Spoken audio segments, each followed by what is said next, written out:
tahun ini adalah tahun politik ya, di mana tahun politik ini banyak yang memanfaatkan situasi. Terkadang hal-hal mitos ataupun hal-hal mistik juga ya banyak dibicarakan lagi, seperti kemunculannya Satria Piningit atau Imam Mahdi. Nah, beragam komentar ataupun beragam pendapat bermunculan saat ini dan kita juga simak beberapa pendapat. Salah satunya kita simak pendapat dari Ki Dharma ya.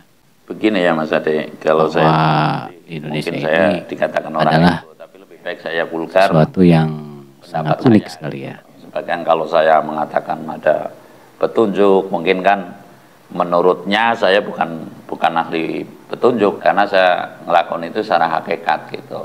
Nah kalau hakikat menurut saya mengena kepada seluruh golongan, tapi kalau syariat belum tentu mengena kepada seluruh golongan. Nah sekilas saya mengatakan begitu, saya orang hakikat yang niscaya bisa semua komponen gitu loh. Tapi kalau kaum syariat mungkin berbenturan lah. Berbenturan ya. Pertanyaan itu benturannya itu kan kaum syariat.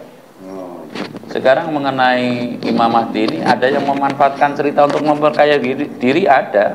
Nggak usah dibohongi, contoh harta amanah. Ya, harta amanah memang banyak yang Contoh itu loh, contohnya harta amanah. Contohnya lagi lah dari tahun sekian apalagi politik ya, ini harta amanah juga dimanfaatkan dan dikaitkan dengan sudah Imam ada Mahdi. atau harta karun, tapi kapan terrealisasi? Ini yang saya bukan mengatakan penipuan ya, tapi sebuah pengelabuhan. Pengelabuhan dengan penipuan Beda. lain loh ya. Ini pengelabuhan cerita. Untuk apa? Ya yang saya tahu selama ini kan harta amanah itu cerita nanti modal sekian, terus kita nginep di sana-sana, terus biaya apa habis. Akan nuntut kepada siapa gitu loh. Ujung-ujungnya penipuan ya. Elit global tadi pertanyaannya ya. Elit global tentu semakin kita berkoar, semakin terbaca oleh elit global. Karena tugas Imam Mahdi atau Ratu Adil ini sangat berat. Sekali lagi ya, tugasnya sangat berat. Kita itu berhadapan ya, si kaum yang akan mewujudkan Imam Mahdi ini yang saya maksud, dengan para penguasa. Penguasa itu ada dua, penguasa mohon maaf, yang menguasai cerita duniawi itu jelas keuangan ya, kaum kapital, penguasa ya, termasuk dan politik gitu ya. Ya, lalu yang menguasai cerita-cerita menurut saya ketuhanan itu ya para kiai, para biku. Ini juga sudah terjadi ya. Lah ini ulama dengan para ulama ini saling beda pendapat.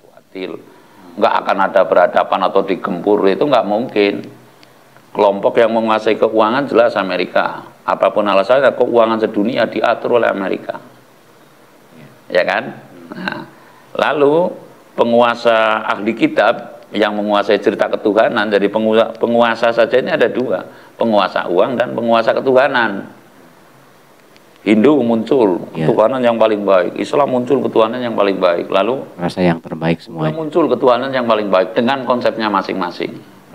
Ya otomatis lah ceritanya dia ada avatar, mungkin ada Kalkin, mungkin menurut versinya kalau kita Ratu Adil, ketika akan muncul ya dia akan mengajukan menurut ini adalah ini. Bahkan NU mungkin membawa misi tersendiri karena kelak ada 73 golongan. 73 golongan. Aku hanya satu, ahli sunnah wal jamaah, kan seperti itu. Mungkin tafsirnya sendiri, mungkin saya nggak mengkritisi ke sana, dan mungkin mengajukan jago sendiri gitu loh. Ya, jadi sekilas kalau menurut saya cerita seperti ini satu sisi banyak yang memanfaatkan, berani berkorban karena tertarik.